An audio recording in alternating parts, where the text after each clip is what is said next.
Well, today, our time of exhortation, I'd like to note to you is the start of Hanukkah.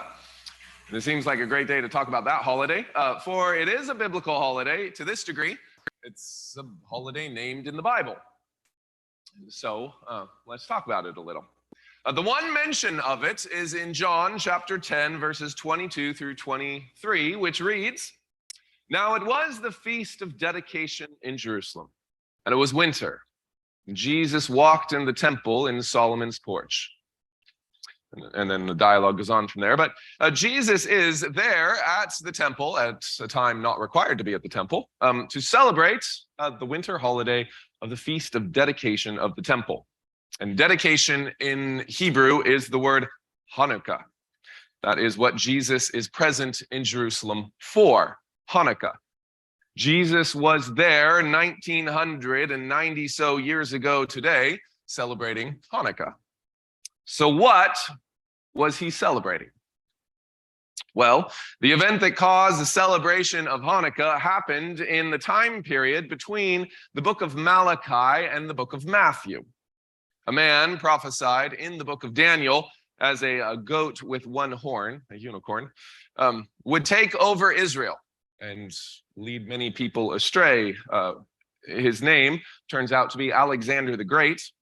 His ambition was to make the world Greek, and Israel complied for a while.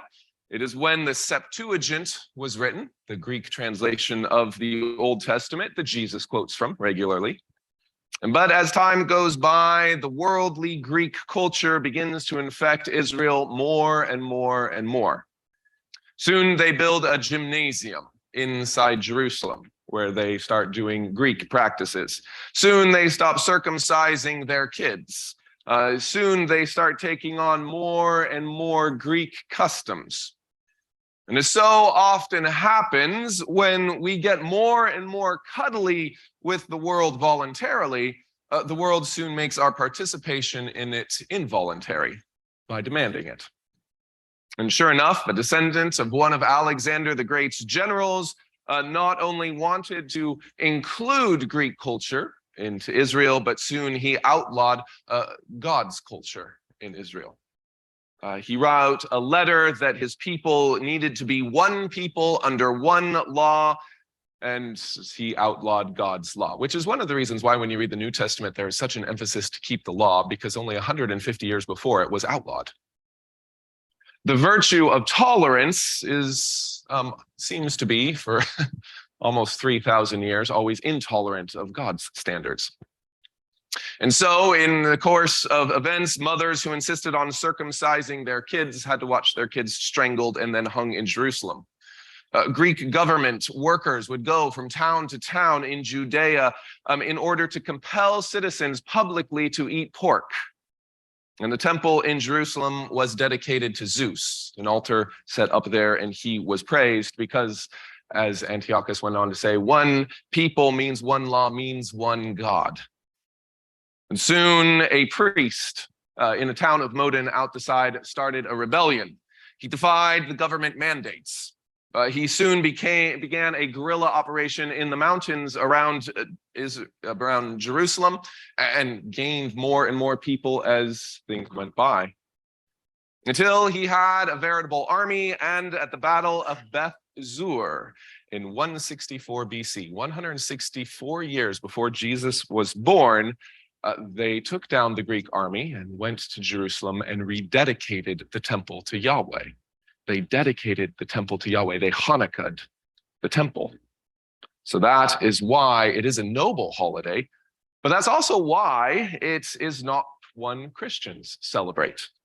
Because 1 Corinthians 3:17, "For the temple of God is holy, which temple you are."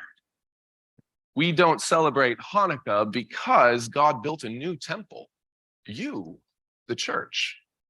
So Hanukkah is not an unbelieving holiday, but Hanukkah is not a holiday which Christians celebrate. It is, because of its source, a holiday worth remembering, and God made sure it would be eternally remembered by putting it in his eternal word. So what then is the lesson that we can learn from Hanukkah, especially as we come to confess before God today? What is the one lesson that Hanukkah is worth celebrating at all for? Interestingly, it is the lesson that Jesus gives voice to the Jews in chapter 10. It is the thing James also tells us in chapter 4. Adulterers and adulteresses, he says, do you not know that friendship with the world is enmity with God? Whoever therefore wants to be a friend of the world makes himself an enemy of God. Israel learned this the hard way, and James is telling Christians to learn the same lesson. How bad do you want to be like the world?